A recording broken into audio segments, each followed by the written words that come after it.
bloodsuckers. As you walk through the valley of the shadow of hell, Join us! you will realize that there is something ahead. Something that lurks behind the dark veil. We have such sights to show you. A veil that is beyond our own comprehension. I'm just gonna bash your brains. Beyond the void.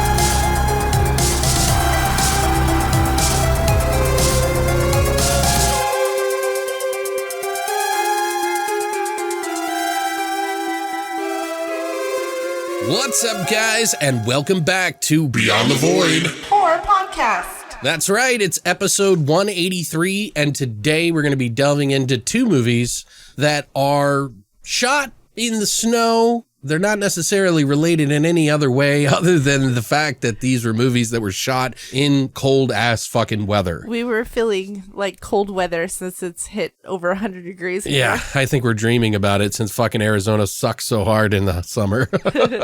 So what are these snow movies we watched? Wow, these snow movies that we watched are The Devil's Pass, or just Devil's Pass. It's kind of weird because when this first came out, it was called the Dyatlov Incident. Or something like that, I think. It had a different name, but then they had to change it. I see why. But it's called Devil's Pass, technically, from 2013. And we're also going to be talking about Witches in the Woods from 2019. Yeah, well, I think it just came out for us, but it was in festivals. Right. You know, last year and everything like that. So, but yeah. So technically, I mean, I don't know, because I see two different dates. You know what I mean? Yeah, I just go with the one that's on IMDb because... Right. Yeah. But both of these movies were shot in the middle of in the snow, and one of them is actually based off of a true story that happened in Russia, or in Siberia, I should say, that was a fucked up, crazy incident. So in a way, we're kind of doing our flesh and potatoes for like reviews of movies,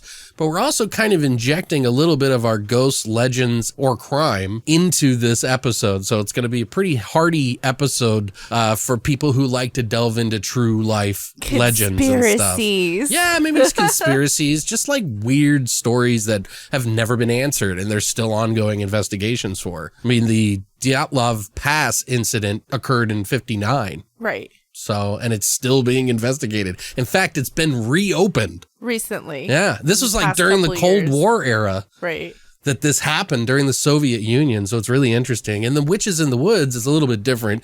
It's a little bit more based off of New England, even though they shot folklore, elsewhere. Yeah. I don't know if it's folklore, is it? Yeah, I guess it is folklore because the witches and stuff in New England and stuff like that. And the stories about the woods and what has happened there. Right. So it's like kind of basing off of those fears of the unknown. But yeah, I'm really excited to talk to you guys about it. How have you been, Christina? How's your week been so far? Good. How are you? She's lying. Yeah, I am. She had a terrible night last night. Yeah, I did. We don't need It's to go fine. there. It's fine. No, I'm glad you're feeling better though. So Thanks. yeah, she's not sick with like COVID or anything. Don't worry, guys. But I'm in pain. Me? How are you? I've been doing pretty good. You know, I don't know, just trying to stay busy, working a lot, trying to do stuff, I guess, like always. But we're all trapped in home, so it's not like we got these like fantastic stories to tell. Oh, I went out to the river and we had this amazing, although there are people out there right now doing that. You can go golfing out here now. Anyway, but I hope you guys have all been safe this week, and I think it might be that time. What time is it? HORRORSHOTS!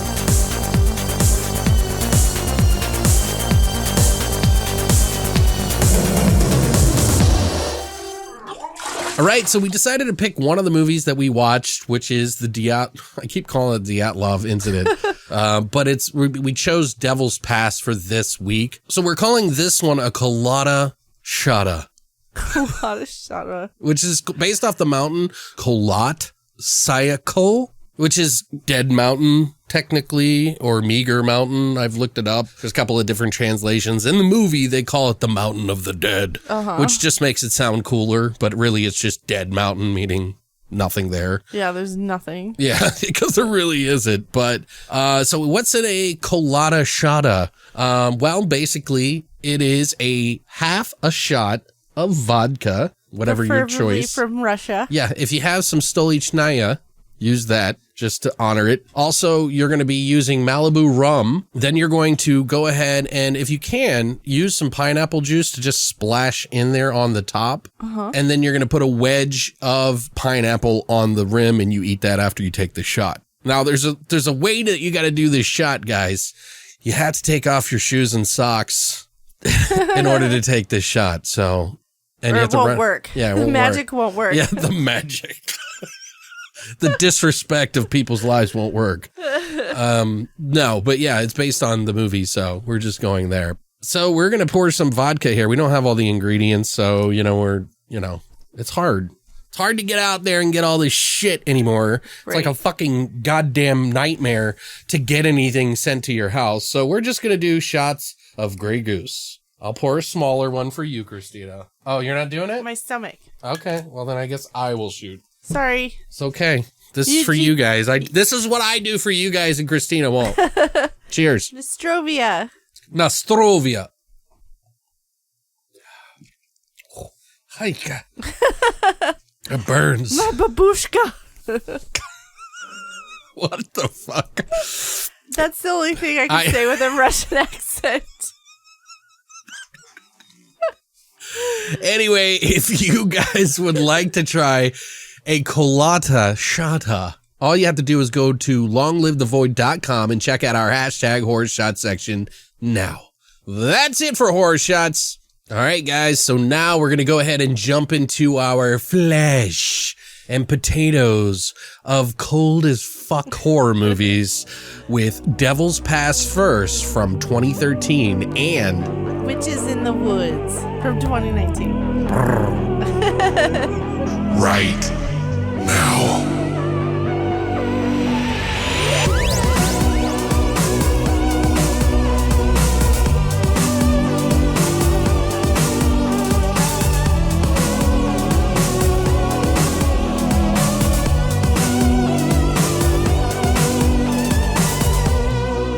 All right, guys, so we're going to kick off with Devil's Pass from 2013. Yes, and Devil's Pass is about a group of students go to the location of the infamous Dyatlov Pass incident to make a documentary. But things take a turn for the worst as the secret of what happened there is revealed. Oh my God.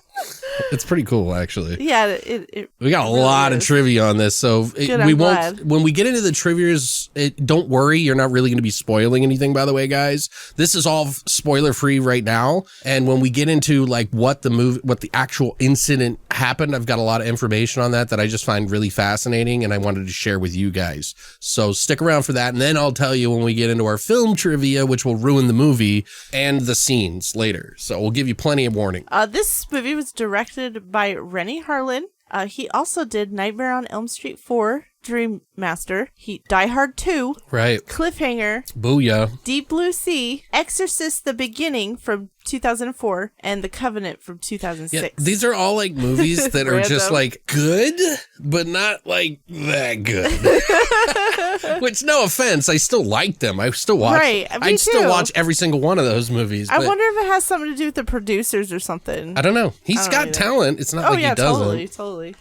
This movie was written by Vekran Wheat. He's also done another horror movie in 2007 called Darkness Rising. And he also wrote- The Tooth Fairy one, huh? Oh yeah. Do you remember in the lighthouse? It was like the That's Tooth right. Fairy, like weird one. I forgot Or about that collected one. children's teeth or some shit. Yeah, that was weird. It was Yeah. a weird one. He also wrote a movie called The Worthy. Now, this movie stars Holly Goss, who plays Holly King. This was pretty much her only main role. She has done episodes of Doctors and Casualties and some like short films. Right. Matt Stokey, who plays Jensen, He's done lots of voice acting for video games like Final Fantasy, Battlefield. He was also in a show called Jamestown and Cursed. And he was also in the 2011 horror movie called Hollow. Do you remember that movie? I don't remember that movie. Well, there was the Hollow, then Hollow. So I get those Hollow. two confused because I believe they were around the same time. Oh. Yeah, that would make sense. I could be wrong. Luke Albright, who plays JP, he was in a 2017 movie called American Satan, which I swear to God I've seen. American Satan! It was about a rock band or something? I think so, yeah. Where they sell their soul to the devil or whatever. Right, yeah, right. I think so, yeah. Right. He was also in a movie called Purgatory Road. He was also in 12 Rounds, which is another Rennie Harlin movie. Okay, cool. Gemma Atkinson, who plays Denise, is a British actress who was in the Night of the Living Dead 3D movie. Both the women are British actresses. Oh, they both are? Yeah. Oh, I didn't know that. But Gemma was in Night of the Living Dead 3D from 2013. Yeah, not the one with Sid Haig, by the way. That was No. from 2006. This is a different one we found. It was a British production. Yeah, that's kind of weird. Nightwolf from 2010 and a TV series called Hollyoaks. Oh, which was very successful. Yeah. That's where she got her career start. British, yeah. Mm-hmm.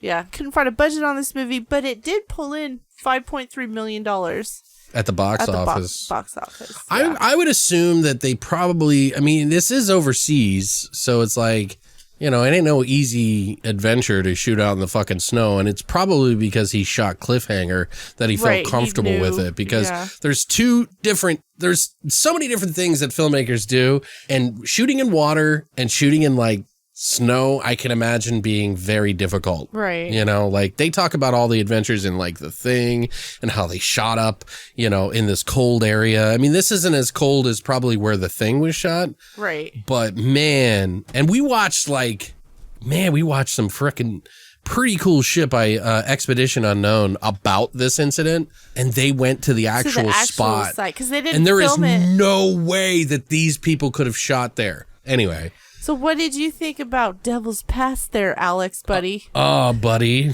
Buddy. Buddy. So this movie is actually quite a surprise for a film. It's based off like we mentioned, the Dyatlov Pass incident, which was basically an event in which 9 Russian hikers died in northern Ural Mountains between February 1st and February 2nd, 1959. They basically were all from the Polytechnical Institute of Ural and had established a camp on the slopes of the Kholat Syakhl, which is the Dead Mountain, or Mountain of the Dead. Mountain of the Dead. Mountain of the Dead. Out of control. But this is an area now named in honor of the group's leader, who was Igor Dyatlov, who was the hiking leader who basically set these people out on this adventure. During the night, something caused them to panic, like crazy panic, in the middle of the night, and literally cut their way out of their own tent without shoes and socks, running out into the fucking wilderness. Or maybe they did have shoes. They ran out in socks, but they got removed from other surviving members. Mm-hmm. So they tried to head for these like tree line, and they all ran like completely underdressed for the weather. When they ran out of the tent too. They don't know why these people were out in sub-zero temperatures, found shoeless. They were basically found in February 26th of 1959. There were 4 more bodies that were found 2 months later, one with a fractured skull, one with crushed ribs, and then one of them was actually with crushed ribs and a missing tongue and missing eyes. A couple of them had missing eyes, right? Yeah, 2 of them had missing eyes, apparently. Like, what the fuck? And the interesting thing that kind of like adds to the like flair of this like really mysterious kind of thing that happened, the new bodies that they found 2 months later, there was like 3 of them by this like river bed or whatever, like this creek bed or whatever. 2 of them had the exact same clothes as the other people somewhere else. And they also had radiation on their outfits. But that has been explained, and we'll talk about that later. all of the injuries that they had, they were found to be too heavy to be made by a human being. Some of them theorized that it was like about the snow that caved in on them somehow and crushed their faces and their bodies. But there was like no injuries from the outside. It was all like it came from inside, which was really weird. Very weird. Which, you know, of course, leaves a lot of room for speculation in the world, you know, especially the whole missing tongue and the radiation, which we'll talk about later. But that story in itself is totally worthy of researching on its own. So seeing a movie with its lore and sort of like kind of extrapolating on its own concepts that are in the more occult version of what has happened, because there's a lot of theories as to what happened because of all these different elements that are in place, like missing tongues and eyes and all this crazy shit. So radiation, and why would they cut out of their tent in the middle of the night? Like, why is there radiation in the middle of the fucking forest winter forest? Winter fucking mountain. Yeah. But it is an ongoing investigation in real life, and new evidence keeps popping up. There's a lot of really wild theories out there, and this is kind of like someone's personal take on it. Now, it's not exact as to everything that happened. You know what I mean? Like, there are some coincidental things that happened that they explain in the movie, but the acting in this, I thought, was actually average to good. Like, they did a pretty good job. They're believable. Totally believable. Some of the writing they had to make the dialogue flow kind of suffers a little bit, and some of the situations that were written don't exactly fit perfectly for a found footage film. Because, like, with me, you have to like nail that kind of realistic kind of believability. And sometimes I'll remove myself if the story's interesting enough to warrant me to overlook some of those kind of minor gripes and flaws, which, you know, with a found footage film, if it doesn't have believability to it and you have to suspend your disbelief too much, a lot of people just don't like found footage because of that. Right. Plus, there is some of the CGI in this that's also a little shoddy, but very shoddy. Yeah, like it really is. But the story is really the reason that makes me interested in this movie. Right. Like, just the idea of it is just so fucking cool. Like, you really have to appreciate the overall story on this on a reality basis, as well as the story of this movie. But anyways, it suffers with a few issues with the movie as a whole, but it's totally watchable, and people who like weird real life stories that, you know, are super creative and kind of explain sort of some of the like mythos behind this whole incident that happened in 1959 and why there was such a cover up and everything like that is really interesting. And I think for those people who can tolerate found footage films, I think this is actually a pretty decent one. Right. I think it's a miss for some people though, but I really think it's pretty decent for a found footage flick just because of that story again. It's hard to talk about what happens in the movie without spoiling it, but let's just say it goes there with like some of the wildest shit ever. Right. And it even takes on another event that happened in history and kind of embraces it too. That is kind of like a folky occult legend sort of thing that happened in the US. But it just makes it interesting for me. Probably a 7 or 7.5 for me. I'd probably say 7.5. Like, it doesn't hit the 8 mark, but it's still really interesting and fun to watch. It doesn't dismount perfectly or even have those amazing moves, but it's incredibly interesting and it stimulates your mind if you're creative, and not a bad found footage film. So I'd say probably 7.5 for me. That makes sense. Yeah. What about you though? Me? I thought it was good. This is called Devil's Pass. I have to mention that I've hiked the Devil's Pass trail on the Grand Canyon. I've backpacked that, so I just try to mention that because snow? I'm very proud of myself. No, but it was like 100 degrees, so it was kind of like the opposite. Yeah, yeah. But this was my second time seeing the film. Okay. I think we watched it when it first came out. I know I've seen this movie at least 2-3 times. This will be my third time, I'm pretty sure now. So yeah, like I've gone back to it because I liked the story. Yeah, I liked the story too. I didn't remember the ending, so it was nice to really have to watch it. Well, it's because it goes fucking batshit crazy. Yeah, it does go batshit crazy. It doesn't make a lot of sense, but it's super cool to think about. But I love the premise of the movie, and like you said, like how they took the real event. That was such a mystery, a cold case, and they tried to explain it all the way through with them going back in current times. I felt it worked well as a found footage movie, even though I don't understand how the footage was discovered. Like, they didn't really explain, like, how they well, the there's end a reason, footage, but they didn't really say why. Yeah. But I like... Does it matter? Right, but me saying that, it's because the beginning of the movie, they made it seem like it was a documentary about these kids going and going where those people went in 1959. Retracing the steps and then befalling the same ill fate. Yeah, and then they never explained how they got the footage. That's why I brought that up. I just want to be a little, like, bug on the wall, you know, to, like, watch the issue. Like, I don't really care how I got to the reality, because I know it's not real. Since it was based on the actual event, I like how they used the real pictures from the incident from 1959. But what annoyed me about this film was I don't understand how students from Oregon could go all the way to Russia without a translator or a local guide to guide them through this terrain. Because even with... That's a good point. When we were watching Expedition Unknown, I started laughing because he brought like a team of like 20 people and half of them were from the location. Right. And, you know, one of them, you know, he had a bunch of translators. And it's like, that's what you do when you go so you don't get in danger. But anyway, that bothered me. But other than that, I thought the movie, it did spark more of my interest in the event, and I really enjoyed how they tried to explain the mystery of it all as a found footage. So I gave it a 7 out of 10 as well. Okay, so we're about on the same page. Yep. Yeah, it has a little bit of, like, you know, reality breaking shit in it, but it's really not that bad. Like, I think you'll be swept up by the story. That movie in particular got me into the Dyatlov Pass incident, and then from there, I even went and played the game called Kolat, which was actually pretty cool. It's a little slow towards the end, but overall, it was about the same average, like 7.5 experience for a survival horror game. So if you're interested in this story and you kind of want to go down the rabbit hole with that, you'll want to watch that or play that game, I should say. So is it like Oregon Trail?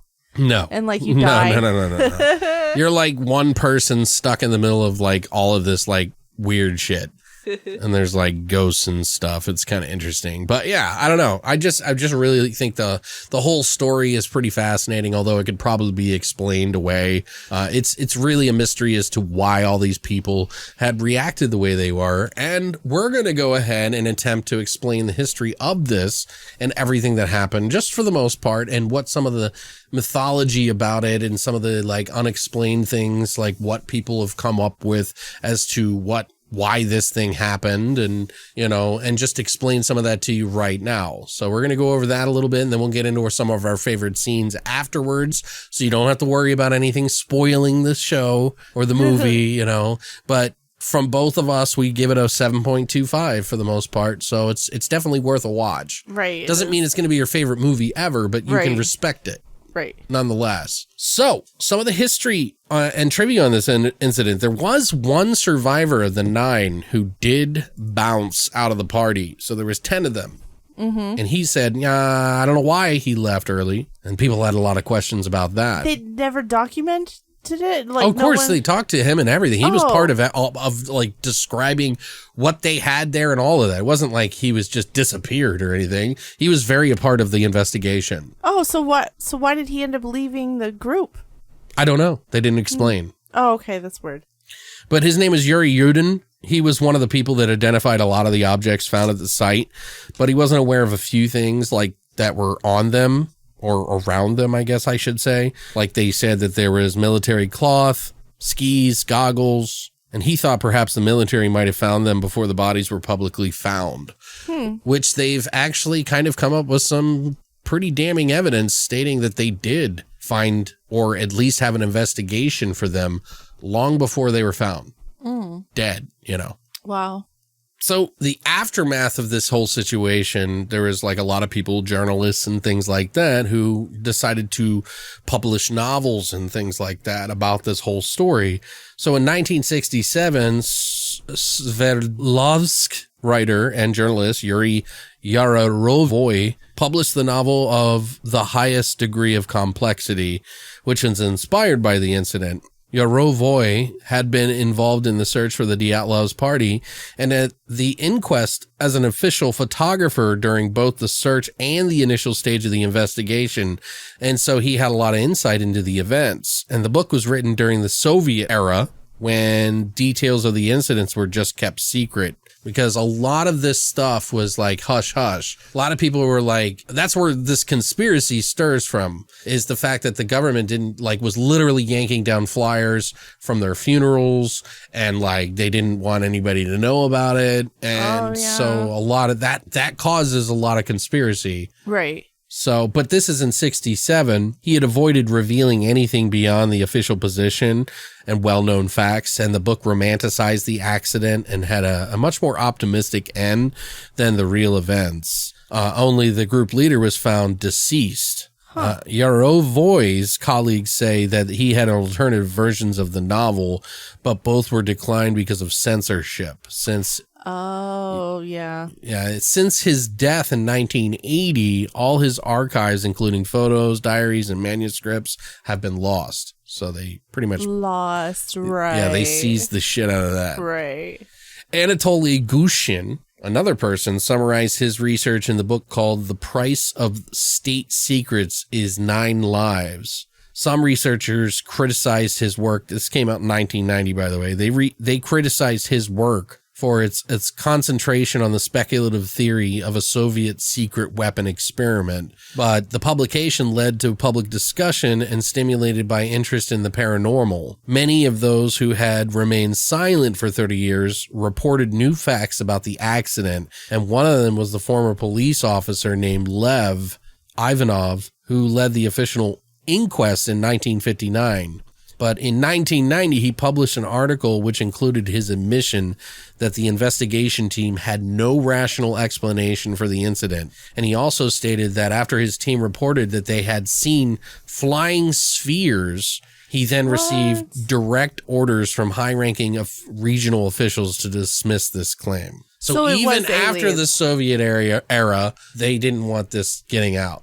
Because it was aliens. Totally. Maybe. Totally. There's people who think it's the Yeti, like an abominable snowman, and they also think it's aliens. Right. Maybe they're all the same. Maybe. Maybe they're time-traveling Yeti alien conspiracy. Yeah. Government officials. This is out of control. All right. In 2000, a regional television company produced the documentary film The Mystery of the Dyatlov Pass with the help of the film crew, a Yekaterinburg writer, which is where all these, I think a lot of the closest big town near. Mm-hmm. It's many hours away, but it's where the Soviet Union would build a lot of their weapons. And where the military was powerful was in that, and it was shut off. Oh, that's right. Yeah, that area was shut off to foreigners, to the U.S. and people for many, many, many, many years. Right. Because of that. But anyway, so in Yekaterinburg, writer Anna Matveyeva published a docudrama novella of the same name. A large part of the book includes broad quotations from the official case diaries of victims and interviews with searchers and other documentaries collected by filmmakers. And the narrative line of the book details the everyday life and thoughts of a modern woman, an alter ego of the author herself, who attempts to resolve the case despite its fictional narrative. Her book remains the largest source of documentary materials ever made available to the public regarding the incident. In addition, the pages of the case files and other documentaries, like photocopies and such, are gradually being published on a web forum for enthusiastic researchers, which we met the woman in that show, Unknown Expedition, or Expedition Unknown. Oh, that Teddy lady? The Teddy woman, she is the sole bearer of all that information. Wow. That's crazy.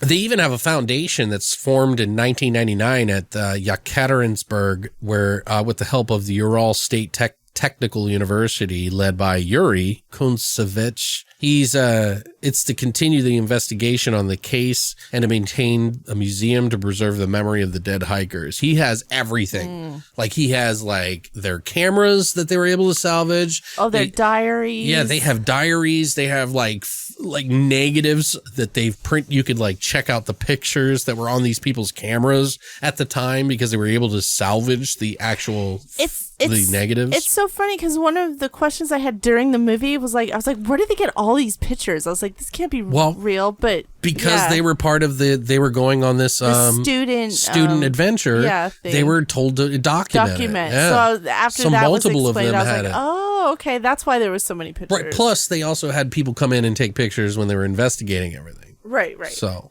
but most people thought that the reason that these people died was because of an avalanche, which was accepted back then, way back, as fact. But a lot of information has come out that proves that wrong. That people think, one, their bodies were found within a month after they were barely covered in snow. Like, why would their bodies be barely covered in snow that far? Right. And there was no patterns that would show that there was any kind of avalanche. Even in that time, you would still see patterns in the snow. Right. Even if there was snowfall. Their injuries would have been much more serious if they were in an avalanche. So, 2, Igor Dyatlov was an experienced skier, and much older Zolotaryov, who was one of the other hikers, was studying for his master's certificate in ski instruction and mountain hiking. And neither of these two guys would have been likely to camp anywhere in the path of a potential avalanche. Right. They would know better. Yeah, they would know better. Right. And even when they went to the site on unknown expeditions, or Expedition Unknown, keep getting that fucking name fucked up. They were like, yeah, it's possible, but it's really, really low that it would affect them. Right. So 3, the footprint patterns leading away from the tent were inconsistent with someone, let alone a group of 9 people running in panic from either, a real or imagined danger. In fact, all the footprints leading away from the tent, which they cut themselves out of, by the way, they did tests on this. Yeah, out of the tent. They cut themselves out They of the saw tent. punctures from, But all the footprints leading away from the tent and towards the woods were consistent with individuals who were walking at a normal pace. So weird. What scared them to make them panic and run out in their socks and bare feet? In different directions. Well, no, they all sort of ran towards the woods to get shelter. Like they knew enough to get shelter because trees blocked the wind. Well, yeah, but those 3 were found down by that river. Right. With Months smashed later, faces, smashed ribs, missing eyes, missing tongue. But they also talk about how insects and animals could have like eaten their eyes and faces out. I have a question about that. Do animals and insects, can they live in that cold of a weather? I don't know. I don't know either. Because I wouldn't think like there'd be I would birds think they would and be shit. hibernating and shit. But yeah, maybe birds. Yeah? Maybe. Oh, I don't know. Some theorize that it was a Yeti, but that's pretty much a joke. Because there was like one picture in the roll of like some of their cameras. Oh yeah, it looks like a fucking Yeti or something like that. But then you see the next picture after it, it's the same guy, and he's just like in the distance. Yeah, it's not that. No. There had also seen bright orange orbs in the sky around that time. Like their last pictures they took on their camera were of light, bright flashes of light. Yeah, which they can't, like some of it is from water damage and shit like that, but they were able to expose it enough. But there were some really bright lights. Yeah, and one of the cameras was found around one of the bodies. So he was obviously like taking pictures right before they started freaking out. Yeah, right before they were freaking out or as they were walking. But they also cut themselves out. So it's really so strange. Weird. But in the movie, they call it flares. Like, there were flares. They were shooting to get help. Orange lights or something. Yeah. Other theories are military tests, like this one in particular is about they were woken by loud explosions, which they fled the tent in like a shoeless panic and found themselves unable to return for supply retrieval after some of the members froze to death attempting to endure the bombardment. Others commandeered their clothing only to be fatally injured by a subsequent parachute mine concussions. There are indeed records of parachute mines being tested by the Soviet military in the same area around the time the hikers were there. And parachute mines, what they do is they drop, from the air and they detonate while still in the air rather upon striking the earth. And they produce very similar injuries to those experienced by the hikers. Heavy internal damage with comparably less external drama. So it's like this heavy impact on their body. Which might explain missing eyes and I don't know. Tongue. It does coincide with like different, reported sightings of glowing orange orbs floating or falling in the sky within the same vicinity. Mm-hmm. But the other thing that they were saying is that they're alleging that the testing of the radiological weapons and is partly based on the discovery of radioactivity on some of the clothing, as well as the bodies being described by relatives as having orange skin and gray hair. Mm-hmm. But it would have affected all of the hikers rather than just a couple.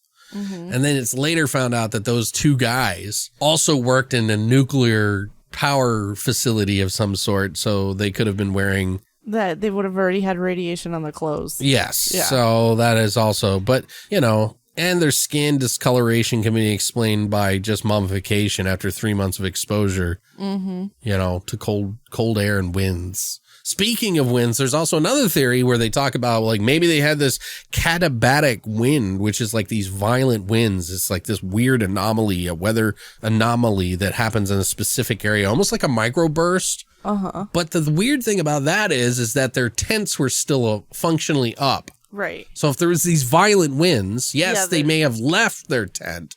I don't know why they would have cut themselves out. Right. But they would have tried to put on all their clothes and leave right away, just in case. And the tent would be gone. Right. Down. Another theory is infrasound, which is also could be made through wind as well. It's like a low frequency that causes people to go kind of crazy. It was also popularized by Donnie Eicher's 2013 book called Dead Mountain.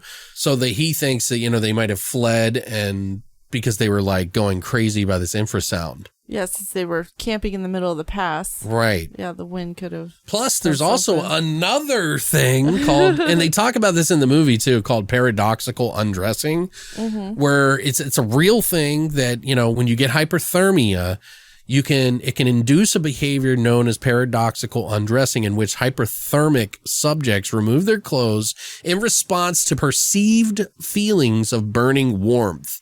So you want to shed your clothes because suddenly your body feels like it's on fire. So weird. But it's really cold. Right. It's like opposite. Right. They even proved that some of them tried to tear off clothes off of dead people to try to survive. Mm-hmm. Because their arms were up. Right. Which means that they like pulled off their jackets and stuff in the snow. Mm-hmm. So it's interesting there.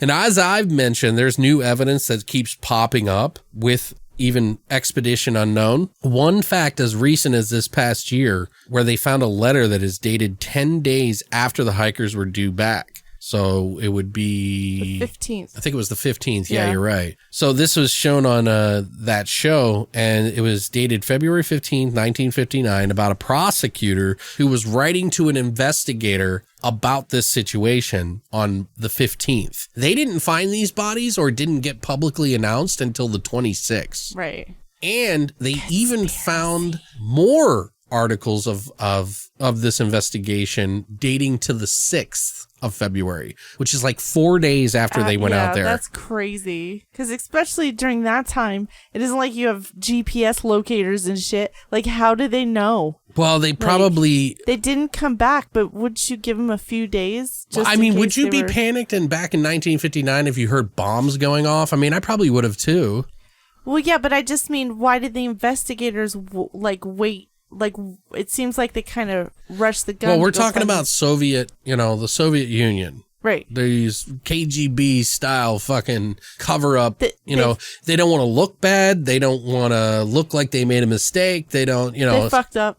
They might have fucked up. It doesn't necessarily mean that they did it intentionally or something like that. They did it to cover up the aliens. Right, yeah. Well, this is how conspiracies start, is because they do this weird shit like that doesn't make any sense. So people start coming up with their own ideas. But it could be a cover up. It could just be mishandling documents. It's definitely, they were trying to suppress the exposure of this story because of all the, when they were passing out flyers and putting up flyers for the deaths of these people. Right. They were tearing them down. Right. So, I don't know what it is. Another theory was to blame the Mansi villagers, which are these indigenous people of this area that were living close to where the incident took place. These villagers were suspects in the very beginning, and they were actually the ones that went out and helped them search and find this evidence. So that's disproven. There was also another one about gulags that were nearby, which are prisons where they would keep these prisoners and work on mining in these like really dangerous conditions. Imagine being in the middle of the fucking, we're talking like Antarctica, negative 25 degree tundra, like fucking cold. You are not going to run away from that. They didn't even have that strict of fucking guidelines. If those people would have run out into the middle of nowhere, they would have died. They would have died. Totally. So there's no escaping it. And there's no way that the conditions that they kept them in, that they would be able to go out and just kill these people and da-da-da-da-da-da. Yeah, and all their stuff was there. So there's no way that someone would go kill those people and not take their stuff. Right. So it's interesting. I mean, what would make you cut your way out of a tent? Aliens. Yeah, but how would they see if they're in an enclosed tent with no windows? What do you mean? How would they know that there's? They always know. You know what probably happened is they probably saw something. They saw something through the tent. No, there's no way. And then they heard something. They probably heard loud booms of like bombs going off. Yeah. And they thought they were going to die. Yeah, that's probably what happened. There was probably no aliens. But why didn't they just open the tent? Why did they have to cut it? Or, well, I guess there was 10 of them. Maybe it caused like a slight avalanche nearby, and that made a rumble too because of the fucking concussion sounds, that are blowing up in the air that the military was training with, and they didn't realize that these people were out there. They panicked because it was such a powerful like boom. Right. They start cutting their way out, and because like there's no way that you would just, your first natural reaction to going out and risking that kind of temperature, negative 25 degrees, is not to run out in fucking, Cold. socks. Yeah, exactly. These people traveled 10 days in the snow. They know what cold is like. Right. So I don't know. It's interesting. Do you guys know about this incident? Have you read about this incident? Is it the first time you've ever heard of it? I thought it would be kind of interesting to share some of our thoughts on it before we got into the next movie. But we can get into some of the film trivia here to kind of talk about that. There wasn't a whole lot to go by because there's really only one DVD and it's like $40 to get online, which I still want to get because I like this movie. Someday. In the movie, there's a character, and this is the spoiler section, by the way, guys. So if you don't want to have anything spoiled, totally understand. There's timestamps down below. You can skip to the next movie for the spoiler-free section for that. You have been warned. Anyway. So there's one character, J.P. Hauser. He's the hiking master, right? Right. He's the guy with the fucking Himalayan hat. Right. On that he went out to the Himalayas for like 3 years or some shit like that, didn't he? Something like that. He was just talking because his GPS, he's like, I never did this in the Himalayas. Yeah. Well, his name is J.P. Hauser, and they're in front of the Hauser Hall in the University of Oregon, which there is no such place. Oh. They did shoot this movie in Russia, actually. Oh, they did? But it was not at the site. Oh, okay. That is just way too much. Dangerous. Dude, watching Unknown Expedition and watching them travel out for 3 days essentially to get to that from Kuten Yaran. Oh, and they had it easy because the guys went out ahead of time and like pitched all their they weren't even tents, they were like mobile. Yeah, it was like units. A sleeping area, like place to prepare food and like all this other shit. But they did shoot in Russia. It was Kirovsk and Murmansk Oblast in Russia. Those are the two places. They did have to wing a lot of the shooting because of the weather. They even filmed in places where avalanches apparently had killed people. Ooh. Previous to like years before. Mm-hmm. But they had like a specialist go out and go, okay, you're good. Uh-huh. Which is still, it's a little scary if you're an actress or an actor, you know what I mean? Like I could actually die out here doing that. Yeah. Like, welcome to film, bitches. They had someone who would give them like the go ahead though. So, I mean, I would probably feel much better knowing that. Mm-hmm. But yeah.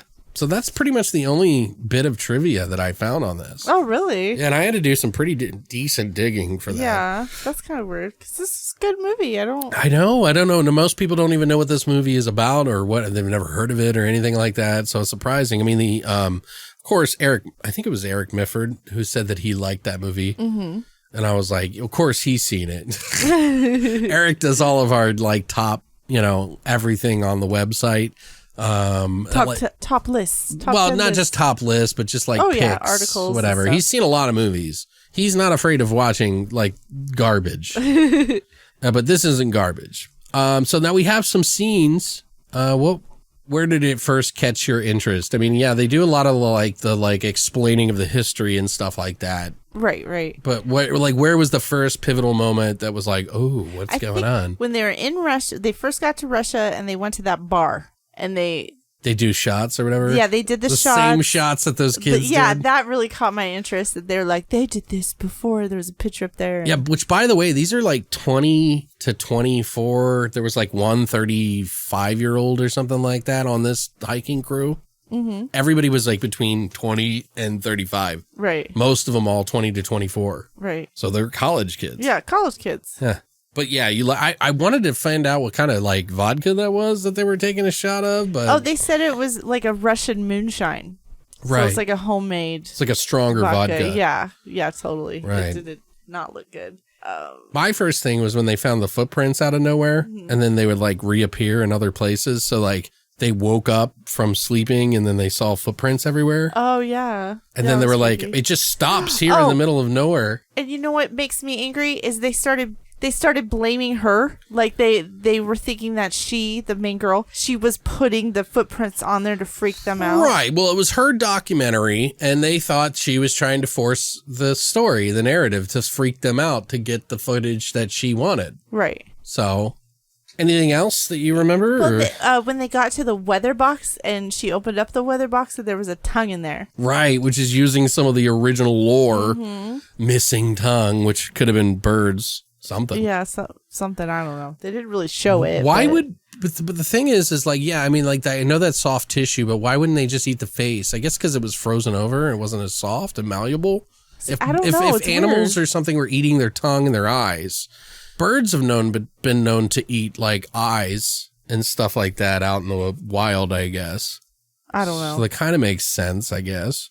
But the tongue in the weather vane or whatever it was that was frozen over was pretty cool. Yeah, that was cool. She also, Holly, she tells her story about the dream that she had about the Kolat Mountains. And she said that she had dreamt of it beforehand, and that's why she wanted to come out there, that she dreamt of this door in the middle of the mountain, which they end up finding, which I thought was really cool. I thought that was cool, too, and I'm glad they mentioned it, too. Right. She's like, it's my dream. Right, and she finds that door, and they can't open it up. It locks on the outside to keep something in. And of course, Molly wants to go and open it, but they can't because it's frozen solid. And Jensen, who is like the camera guy, he's like, no, dog, you don't just open doors that lock from the outside. Like, why would you lock a door? Open a door that is locked from the outside. Yeah. God put that there for a reason. What is that, the Goonies? Oh, yeah, I think so. The Rock? Right. God put that there for a reason, and all the bats fly out. So then, the big thing happens. The big thing happens. They hear like booming, and then charges going off, setting off an avalanche. Yeah, a little avalanche starts, and then it kills two people. It killed two people, and then they started running, and then. Well, it kills one and injures the other. Yeah, so the other guy who was injured. Yeah, the guy's trying to get a trail hookup with the boom operator girl. Mm-hmm. And she isn't able to get her clothes on in time. She gets taken over by the avalanche, and he gets severely injured. Mm-hmm. So they're sitting there, and then they shoot off a flare, and then these two guys start walking up and were like, hey, we saw your flare. And then the one guy was like, those guys, they shouldn't be here because they didn't have packs on. I'm glad. Yeah, like how are they traveling with no packs on? Yeah, they're not here. And then he told them to run. So they started running towards the door. Right. And they shoot him in the head right away. It's like, bang! Right. They shot nice one of shot, them in the too, by the way. But they go running up to the door in the mountain, which she throws hot water on somehow. That's what I thought, yeah. I don't know how they got in. It was frozen shut, so they were able to get it open. But of course, they go in the place that's locked from the outside, and the two guys that are chasing after them lock them in. Right. Which is like, I don't know if this is the best idea.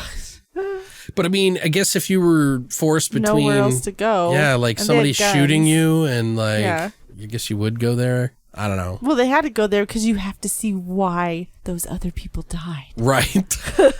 There was this really cool part, though, when they go in, like, you know, they got all these, like, old underground lights, and it's, like, this tunnels, like, going everywhere, and they happen upon, like, this laboratory or research, and there's papers everywhere, and one of them recognizes the pictures of the U.S. Eldridge of the Philadelphia experiment. Right. And they actually point out, well, that's where they were doing teleportation research on, like, you know, traveling between time and stuff like that. Because if you guys remember, if you've never heard of the Philadelphia experiment, there is and we don't even know if it's actually a real experiment that happened, by the way, but there is a movie that is based off of it called the Philadelphia Experiment, which is about this U.S. naval ship that they were doing supposed testing on. It's never been confirmed that this actually took place, but there were reports of people that were messing around with some sort of technology that would, like, basically make them invisible to other ships so that they could travel around without being seen and get the upper hand on attacking places. Mm-hmm. And it went wrong, and they traveled in through some dimension through time, and people were, like, welded inside of the fucking hull of the ship. So, like, bodies and stuff. And in the movie, it's so cool. You see that whole scene of people, like, stuck in the fucking ship. Oh, yeah. And it's so fucked up. Like, it's fucking crazy. And they go through this, like, fucking Doctor Who tunnel, you know? But anyway, they link that to this experiment so that it kind of coordinates with each other. Mm-hmm. So that it's, like, the same technology around the same time that they were studying, and they were kind of using it. So I thought that was really cool. I love that. Yeah, I did too. And they abandoned it. Like, that was kind of cool too. They abandoned the experiment. Yeah, because they knew that they had fucked up. They were messing with shit that was beyond their control. So then there were these creatures in the tunnel and now they're trying to escape the creatures, and they end up eating the other guy who got shot. And so then all of a sudden they end up in this, like, closet thing. Well, there's, like, all these different, like, hull doors that they keep opening and keep going deeper and deeper into this, like, laboratory, this underground laboratory. And, like, they find this one door that opens up into, like a laboratory room. Yeah, like a testing thing. They find their camera. They find their camera. That was a cool scene. They find their own camera. They're like, oh, it's exactly Video like camera. mine. And then it's like battery's about to die, and then they, like... Which makes no sense. Yeah, they, like, fast forward it just enough to see them going up to the camera. Yeah, videotaping themselves watching that camera. Like, they obviously time traveled somehow. Yeah. Which is really weird. But then they end up time traveling. Yeah, like, how did that happen? That's confusing. Like, 'cause you would think that they would have... Yeah, like, that doesn't make any sense. Yeah, the battery wouldn't be working, like, how many years later? 40 years later?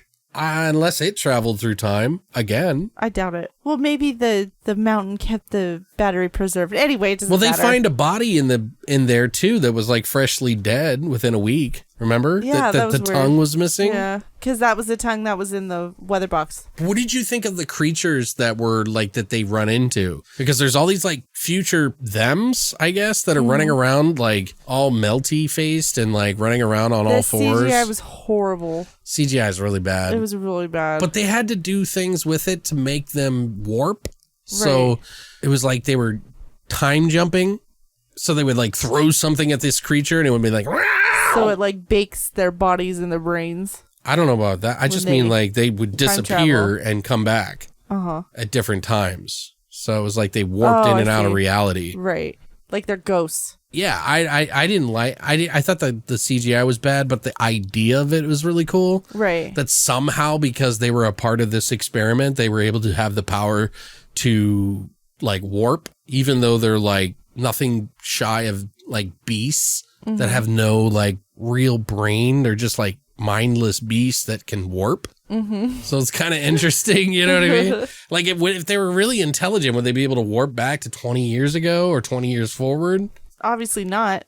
Well, those creatures, besides that, those creatures chase them into one room where they find a portal in the wall in this cave, and they throw rocks through it, and they're like, what is that? And they just come to the idea that it's a portal. And so they're trapped in there because they got all these fucking weird murderous creatures that eat people that warp around. They decide to go through the portal, like, fuck it, you know? Yeah, what else are we going to do? But they had to think about where they were going to end up. So they thought, let's portal to outside the door. We'll just go back outside of the door. Right, snow. because they come to the conclusion that, well, this was here before they started researching it, so it has to go somewhere. We just don't know where. And you find out it's the past. Like, okay, which is cool. Right. That's actually pretty cool. Yeah. They like teleport outside of the door. So at first you're like, oh, they made it, but they're dead. So they're like these sausage bodies that like burned up. And then you see like some Russian guy, some like military guy. He's like, we found 2 more bodies. And they were like, he's like, put them inside. He's like, put them in a separate cage. And they threw their camera where they found it. Right. Yeah. So you realize that it's the past when the Dyatlov incident happened. Yeah. And they're like, because like earlier in the movie, they interview this aunt who was on the scene of the crime or the incident when they go to investigate how they died. And she's like, there was 11 bodies, not 9. I saw it with my own eyes. Do you believe your own eyes or do you believe what you've been told? You can hear you echo. Sorry. Anyway. I can't help it, you make me laugh. But they were number 10 and 11. Yeah, they were the fucking creatures. Yeah. Somehow. Yeah. Like they didn't die. I don't know. They were like on hooks at the end. Yeah, I don't get that. What did you think though? Like, I mean, you know. The end, like it was cool. Like the concept was cool. I don't think they executed it well, but it was still cool. It leaves a lot of questions, but in the same regard, it's so cool. The idea of like being able to, these creatures became from like warping through some portal. It somehow changed them and aged them and made them immortal and like almost like zombies. Zombie vampires. Or yeah, really. I guess it would be, huh? Maybe they're the vampires from 30 Days of Night. Maybe. But a more dumbed down version. I thought it was really cool though. Like I really enjoyed that. I mean, even though it's a little schlocky. Schlocky. But we do have another movie that takes place in cold as fuck horror land. And this one is called Witches in the Woods from 2019. Right. The story is about Jill, a tenacious UMass freshman, abandons her studies for an off-the-grid snowboarding adventure. When their SUV mysteriously becomes lost, temperatures fall, and the group dynamic unveils as a virtual and then literal witch hunt begins. Brrr. Oh, God. It's cold. Okay. It's cold out there, Christina. This movie was directed by Jordan Barker. He's also done such works as Torment from 2013, Duress from 2009, The Marsh from 2006, and My Brother... 2006? 2006. 2006? 2006. I'm just trying to, spice it up a little bit. And he also did My Brother's Keeper. I don't know what that movie is, but that's it like sounds his creepy. most I remember movie. they did this prank where they had this guy cleaning up a house, and it was like, yeah, this guy moved out, and there was like blood on the wall, and it said "My brother's keeper." I am my brother's keeper. Oh, that's so creepy. And then he came out of the wall to like kill the guy, and he was like, "Oh my god!" Anyway, that's the brother's keeper. Yeah. All right, this is written by Christopher Borelli, who has also written the Vatican tapes. I think we've seen that. Eloise from 2016, and he also wrote a movie called Whisper. This movie stars Hannah Kosolka, who plays Jill. She was on the first season of The Exorcist. Yes, I heard about that. Yes. I heard her talking about that. Yeah. Yes, she played the daughter Casey. I love that show. That's where I recognize her from. Okay. She's also done some TV movies like The Cheerleader Murders and The Art of the Deal. Yes, The Art of the Deal, the Donald Trump story. This also stars Craig Arnold, who plays Derek. He was on Impulse, the TV show, Wet Bum from 2014, and Anxietyville from 2015. Okay. Also stars, there's a lot of stars in this, but I think it's important we go through them really quick. Okay. So I'm going to go quicker. Sasha Clements, who plays Allison, she was in the show Majority Roles, straight from A to Triple X. I don't know what that is. And she's acted in shows like Grassy and some other Disney shows. Also stars Coben Blue, who plays Philip. He's also another Disney alumni. And he's been in High School Musical, Monkey's Paw from 2013, Scary or Die, which is a clown movie from 2012. That Scary or Die movie that you just mentioned? Uh-huh. is the one where I think Eli Roth was like, I think ripped off the concept from Scary or Die. Really? For Clown. Oh, I didn't know that. Or whoever wrote Clown. Scary or Die? Scary or Die had a short in this anthology where Eli Roth produced the movie Clown. I can't remember if he directed it or not, but somebody, I feel like, borrowed it from that story. Oh, that's weird. Yeah. He was also in Mystery Men from 1999, which we have talked about watching recently. He was a kid in that movie. Alexander D. Jordan, who plays Maddie, he was in 12 Dates of Christmas and an interesting short film called Tick. Humberly Gonzalez, who plays Bree, she was in a movie called Trapped, the Alex Cooper story, which is actually on my Hulu queue to watch. Killer High, an Orphan Black show, and Shadowhunters. Ian Matthews, who plays John, the local, he was in Death Wish from 2018. He was also on the Orphan Black show and The Conspiracy from 2012. And he's played a lot of one-offs from shows. I couldn't find a budget for this movie. Okay. Could you? No. And what are your thoughts about witches in the woods? Well, I mean, we saw the trailer together at the same time. I remember because we were like... Searching for a movie. Yeah, we were just like looking through new releases and looking for new horror to kind of watch and like get us to like want to watch something. We got some other stuff in the pipeline that we're going to be doing for the YouTube channel. I tend to do a lot of the newer horror movies on YouTube. So if you guys haven't followed that, you really should.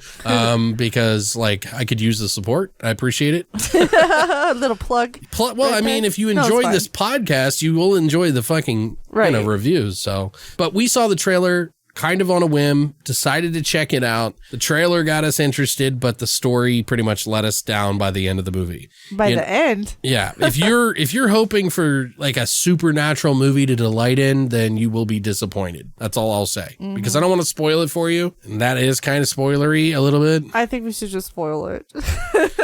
This is going to be a tough review for me without spoilers, but here goes. So the acting is average to, fine. I wasn't bothered by it. I could tolerate it. It didn't seem like they did a good job. It takes a lot for a lot of people, like a group of kids, to make it seem like fluid. And I think they did an okay job. I don't think there was anything wrong with it. It wasn't like amazing writing, so it didn't really let them shine, in my opinion, unfortunately. Even some of the very tropey storyline where they lead the viewer, it starts to unfold pretty slow too, and not in the great way personally. Like, I think we were like halfway through the movie and we're like, okay, finally, something. It's like, yeah, it was, I don't know. I don't want to be too critical on this. I'm not trying to be insensitive or anything like that, but nothing really engaged me. Then, what makes me lose my interest is like, if you're tropey and you don't show me delights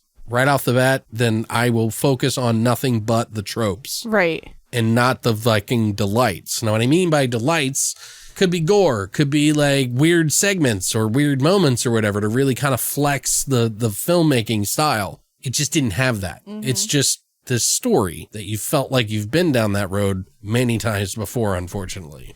It's a horror movie for sure, but it felt a little like a typical one. So, like, I've seen this movie before, and I know where it's going already. Oh, like, they're going to go do that. Ah, yes, this person will die. Right. Well, why would they do that? Oh, they're going to die. Right. Typical situations, which if it had been a tongue-in-cheek sort of movie, I might have been all right with that idea and concept. But this one, it just kind of sort of plays it straight, while getting me excited for it to unleash on the screen, and then just kind of leaving me with viewers' blue balls by the end. That's the best way to describe it. Right. Maybe it's just me, but I was hoping that this movie was going to be what it wasn't. Which isn't really the movie's fault, but, maybe just a preference for me. But that is a factor in my enjoyment and where the trailer led me to believe that it was going to be. It's as if, we're being led to believe that it's one thing and then it takes you somewhere else, which, I've seen done before. And, like they do in that movie, Dark Encounter, the Alien movie. Right. That's a good movie. They do a really cool twist in there, but the payoff has to be exquisite. Like it has to be really good for you to go, oh, okay, I like that idea. This one, unfortunately, made me feel duped. And unfortunately, you know, it's not necessarily the movie's fault for that, but for my personal interest, yeah. You know, it's got a few kills, or at least one scene of gore. Right. That's about it. I just felt like I'd seen it before, and the end kind of upset me like a lot. Like I was kind of disappointment. I was really disappointed because I was like hoping this movie would be what it said it was. And it all kind of makes sense as to why it ends up the way it does without spoiling it. But why? Like, why did you tell me this was going to be Disneyland? Take me to a 4-hour drive to a fucking abandoned, rusted, burned down fucking playground and say, hey, Disneyland. You know what I mean? But I'd say, you know, just, you know, to be nice, I would say 4 out of 10 for my personal taste. I think other people may enjoy it more than me, but I was looking for a supernatural romp. Yeah, no. And I think some people may go, oh, it's just an average film, or maybe a 6. Right. If they're cool with that. If they don't like supernatural, maybe they'll like it more than I did. But I like supernatural. I wanted supernatural. It's just not for me. Right. So I didn't hate it, but it's not much for me to want to come back and watch it again. So that's why I give it a 4, and I think I'm being nice about that. What about you? I hated it.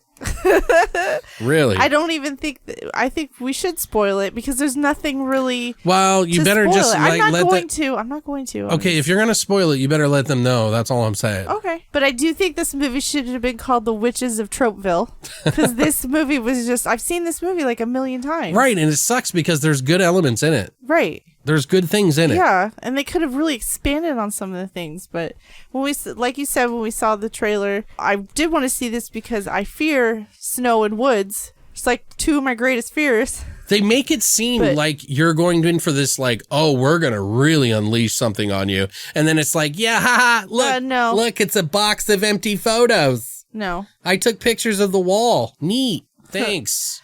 The plot was so sorry, guys. I'm sorry if you're listening and you made this movie. I apologize. It's just, you led me. I wanted it to be so much more than it was. Anyway, I'm sorry. I just sound like an asshole, and I'm not an asshole. Don't worry about it. I want to make movies, but I just wouldn't do it that way. The plot was so gut-wrenchingly tropey.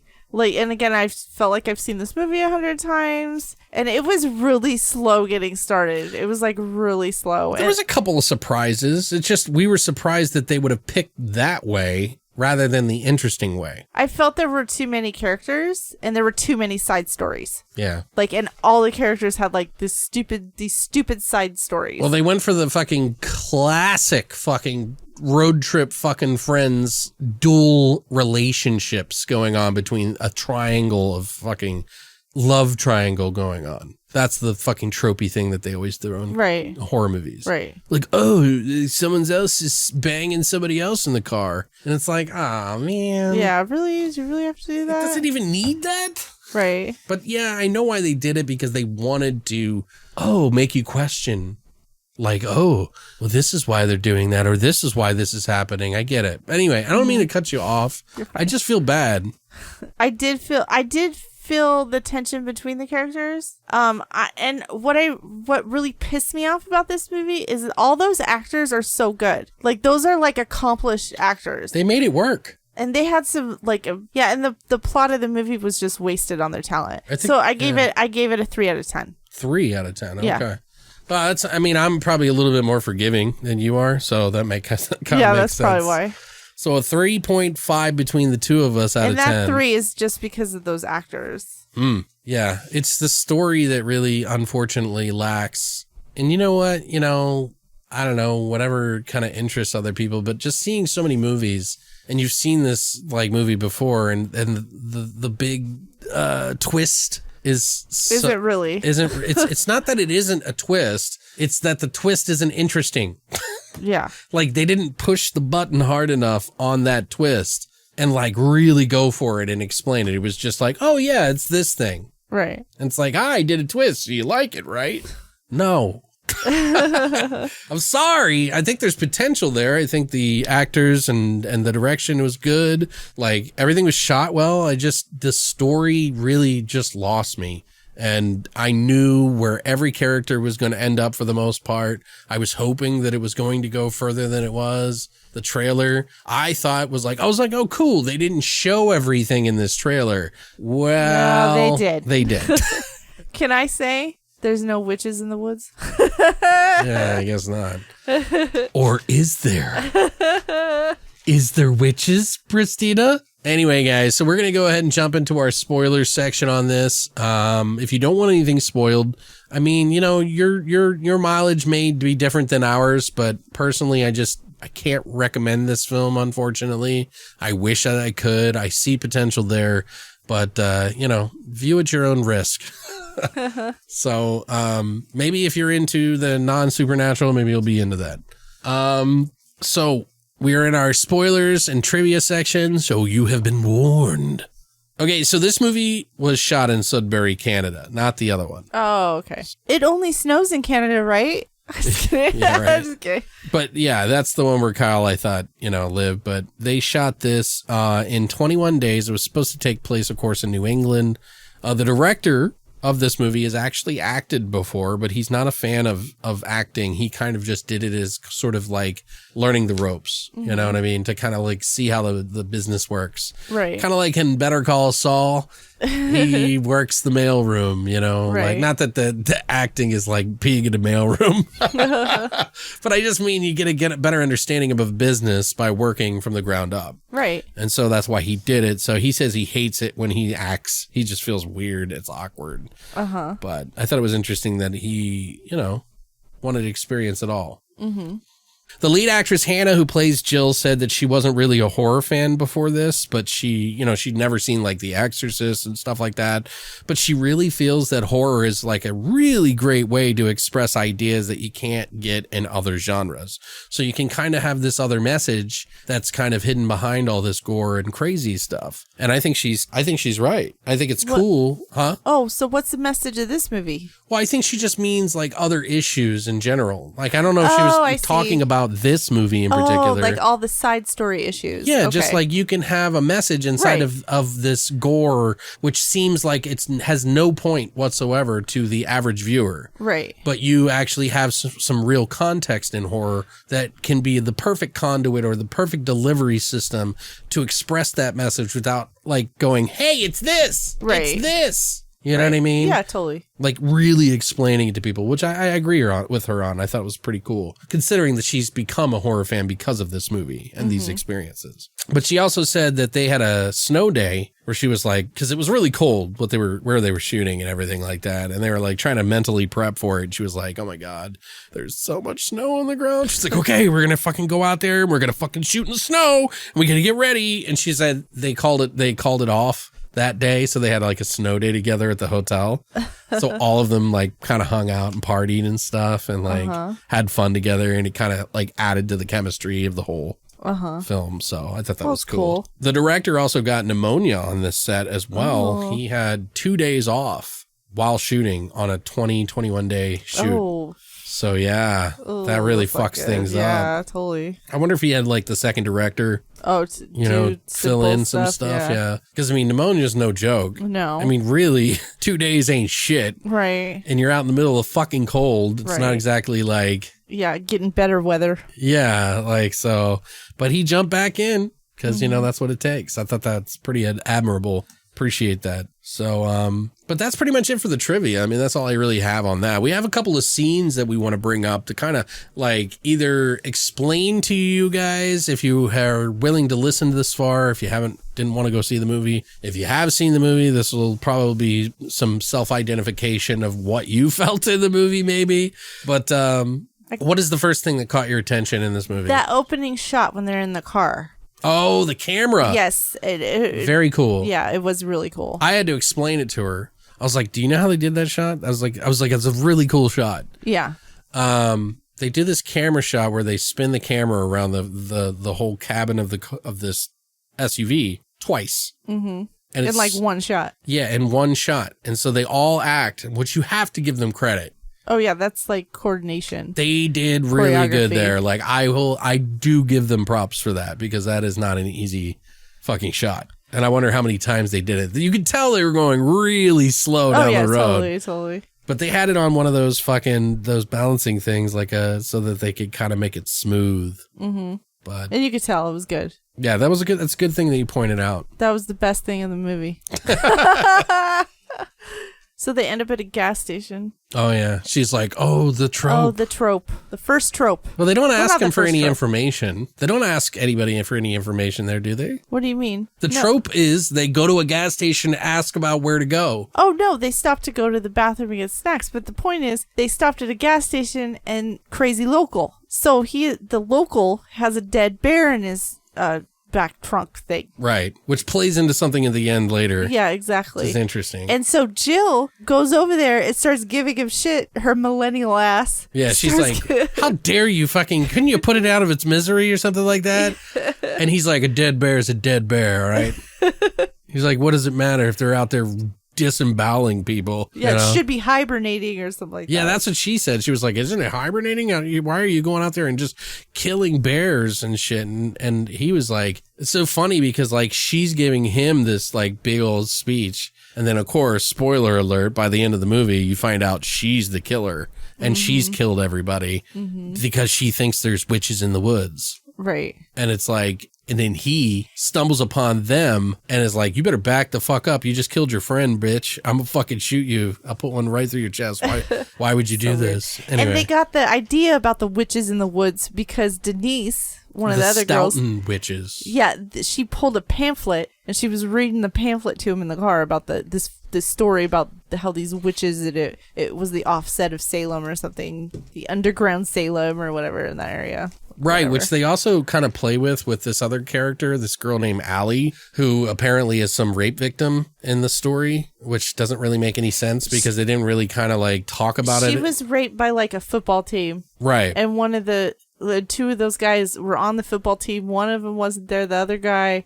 But see, it's just fucking it's bullshit. Well, Allie's in the bathroom annoying. sort of losing it and like seeing shit and visions and going crazy. And then they tell the story of the Stoughton witches and how they were all like, in this pamphlet, it talks about like how these witches, went crazy. And then this priest found them guilty of being fucking witches because they were losing their minds and blah, blah, blah. And that evil possessed them or something like that. So they burned them alive. Mm-hmm. And so these other women start losing their minds and like, They were possessed. Right. They were possessed by the witches. But you find out that it could be or it couldn't be witches, but there is no real sense of witches in this, just a curse or something. And you know what? They did have to stop at that gas station and get directions because the road was closed.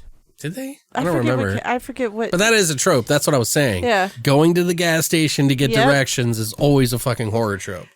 And then the next trope is, oh, hey, I know a shortcut. Right. And that's when they get in trouble. Right. They did that. And then, of course, nobody listens to the guy who says the sense we should go back. So they go forward. Right. Which is, like, I get it. Like, I'm being hypercritical about that, but I'm not.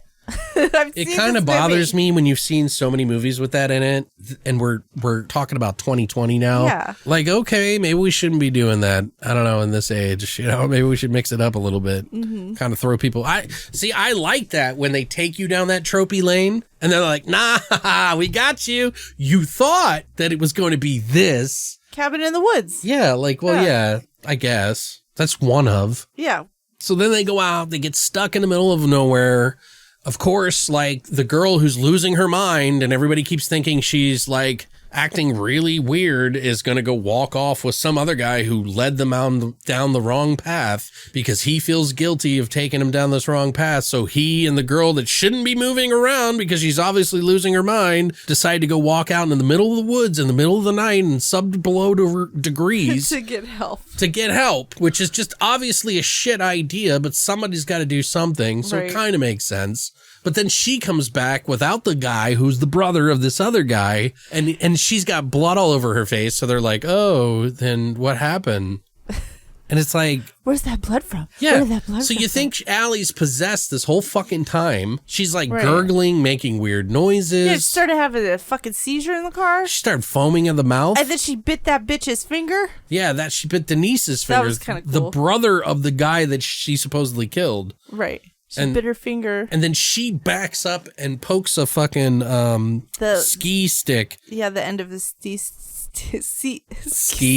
I said C stick. The ski stick sticks in the back of her neck because she jerks her head back because her fingers are getting bit off. Mm-hmm. And you see her fingers; they look pretty cool. It looks like a really good gore scene. But I don't know. It's just all these like weird elements. Like I can appreciate that they were trying to go for a lot of things happening to kind of make you question what was really going on. But it's like, it doesn't make any sense that Allie is possessed or not possessed. Right. And then her friend kills her by the... I know. I was just so over it by the end. I was like, okay, like that moment where she gets her fingers bit, I was like, okay. Yeah. Now we're here. Yeah. Now this movie can really take off. No, it doesn't. And that sucks. And then, of course, Jill is defending Allie because, like, Allie is, like, her... traumatized. She's been through a lot. Pet project where she's, like, taking care of the wounded friend to make herself feel better. Trope. Yeah, exactly. We should do a shot every time there's a trope. You're just misunderstanding her, blah, blah, blah. But the brother goes out in the wilderness and, like, tries to find her and steps on one of the traps, which is silly. We don't even know how he died. Yeah, they didn't explain that at all. Then they all start fighting and arguing in the car, essentially trying to kill themselves, which is where I caught on to like, oh, well, it's not really a demon, is it? They're just out killing themselves because they're scared of fear and they've built this thing in their head about witches. And so, but they didn't, that's the thing. Like, that would have made so much more of a point if they led it to that. Yeah. But they didn't. They just assume that you think that. And then try to play on your own mind, which is cool. But if you would have really pushed that witchy behavior a little bit more. Yeah. I don't know. Maybe I'm being too critical on this. I don't think you are at all. I really wanted to see a movie about witches. Yeah, I did too. It's called Witches in the Woods. Yeah, which is like, it's like they kind of like a wink and a nod, like at the end, like, well, maybe there was. But yeah, like people start dying off because of each other at this point. And I'm thinking to myself, like, there ain't witches in these woods. There ain't no witches. They're just witchy behavior. And then didn't the local showed up? No, the bear hunter guy. Yeah, the local guy. He saw that they broke through this chain to take the side thing and then goes out there driving down that road and later that night stumbles upon Allie and Jill. Jill's trying to kill her with a ski spike. Mm-hmm. Or stick, you know, and she stabs her in the chest and it's very clearly Allie's fine, which makes no sense. Nope. And then Jill's like, wait, I thought she was a witch. And it's like, wait, we haven't even been talking about witches for 40 minutes. Exactly. Like nobody's talked about witches and you just assumed? And then the guy's like, you better step the fuck away. I'm going to fucking put one right through you or something like that. And then the police show up and then they're like, he's like, cops like, well, what happened? And she's sitting in the back and she's like, I thought she was possessed. He's like, what on earth would make you think that she was possessed? And she's like, they told me, I don't know. And then she stares into the credits. It's almost kind of like a smirk and a smile. Yeah. Like she knew. And I'm like, oh, stupid. Turn it off. No. Right. It just didn't lead to anything. And that's what kind of upset me about this movie. Me too. It's bad. I'm sorry, guys. I'm sorry. I love you. I love creative people. I just think this is not your best one. No. You got better stuff in the pipeline. Hopefully this is just a stepping stone. Right. I feel like it could have just been so much. Maybe there was some financial issue that they couldn't do witches in the woods or cause people to go crazy, but they could have been so artistic and it was so humdrum, like average and below that, you know. I would like to see a family going into a woods, same scenario, and then there'd be some witches and they possess the kid. That would have been more interesting. Hell yeah. I like these teenage college kid tropey type of movies, but I'm sick of them. Yeah, everybody wants to see fucking college kids get fucking torn apart. We appreciate that. Yeah. And I appreciate when people go crazy, but it feels like they needed to push it a little bit more on like the crazy part, like get in the heads of the people more than just show it. Right. You know what I mean? Like to really, you got to be really heavy on the dialogue to really get to that point. Was it just the girls that were crazy? I mean, it makes sense to me. That's how it is in real life, right? Shut up. Har, har, har. Har, har, har. Just kidding. But what do you guys think? I mean, have you seen the movies? Have you seen these movies? Have you seen Devil's Pass? Have you seen the Witches in the Woods? Christina keeps calling it Witcher in the Woods. Witcher in the Woods. I don't know what why. What are we tossing coins? It does sound cooler. Toss a coin to your Witcher.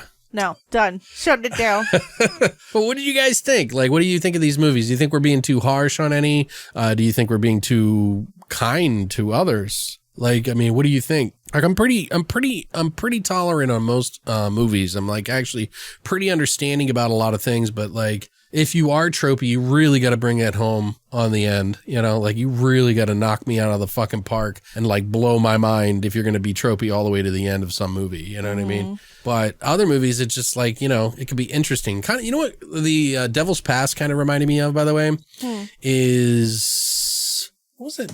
Dark Encounters? Yes, part 2. Oh, part 2. Like where it has like a really rich story to it, but it's not like perfect. It's not scarier necessarily. It's just kind of interesting. You know what I mean? Yeah, I know what you mean. It's just one of those things, you know, like I really like the concept. Right. But, you know, it's not perfect. But I don't know. I would love to hear what you guys think down in the comment section down below on any of our social media, on our actual episode posts, or on the YouTubes. Wherever you're listening, please do share that with somebody that you know, because your support is really what keeps us going, and finding new people really means a lot to us. So thank you guys for helping us out and listening every week. You guys are the best. We fucking love you. We don't know what we're going to do next week yet, but we'll figure it out. We'll figure it out. We noticed that, like, when we tell you guys early, we're like, oh. Then we change our mind. We change our mind. So I'm like, that's what's happened to me over the years. I'm like, oh, I'm just not in the mood for that now. Yeah. You know what I mean? So we'll find something new or old or something, a mixture of the two, and kind of make something fun for you. But I want to try to pick some movies that maybe I've seen, one that I've seen and one that I haven't. You know, that's a good idea. To kind of mix it up so that it's like we get a little bit of both worlds, you know, new, old, somewhere in between. So, but yeah, guys, we will be back for another episode of Beyond the Void Horror Podcast. But we hope to see you next time. And as always, Long live the void.